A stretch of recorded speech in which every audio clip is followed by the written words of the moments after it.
Matagumpay na naharang ng mga otoridad ang isang konsehal at ang isa pa niyang kasama na hinihinalang gun runners sa ikinasang checkpoint sa Barangay Tabugon, Santa Elena, Camarines Norte, dakong alas 8:30 ng umaga kahapon, October 8. Kinilala ni Police Lieutenant Colonel Joselito Quila ang mga suspect na sina alias Abdul, 30 anyos residente at incumbent municipal councilor ng Dato Salibo, Maguindanao, at ang kasama nito na si alias Abraham, 38 anyos ng parehong lugar. Batay sa ulat, nakatanggap ng sumbong ang Camarines Norte Highway Patrol Team patungkol sa bitbit na mga ilegal na armas ng mga sospek na nakatakdang bumiyahe sa Sorsogon Port papuntang Maguindanao.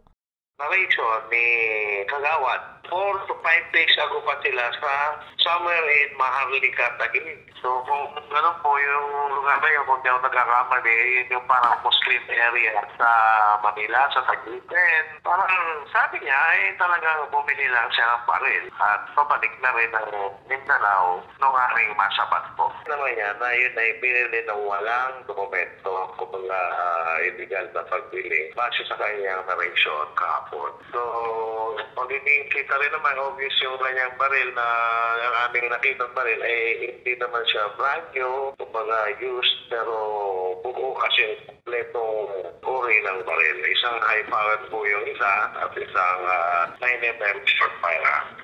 Kasama sa mga narecover sa posisyon ng mga sospek ang isang 9mm pistol at magazine, mga bahagi ng M16A1 rifle at 61 piraso ng front sight ng M16 rifle. Expired na rin ang lisensya ng driver maging ang rehistro ng ginamit nilang pick-up truck. Tuloy po ang investigation natin, ma'am, para malaman pa natin kung ano pa pwede natin malaman sa mga nararestado. Sa ngayon po, ma'am, nag-prepare kami, kompleto lang yung dokumento. I-inquest po namin sila ngayon po sa prosecutor's office ng Camarines Norte. Sa kasalukuyan, nasa kusdiya pa ng HPG Camarines Norte ang dalawang sospek na mahaharap sa kasong paglabag sa Republic Act No. 10591 o ang Comprehensive Firearms and Ammunition Act. Para sa mga balitang Tatak, Bicol, El Yanzon.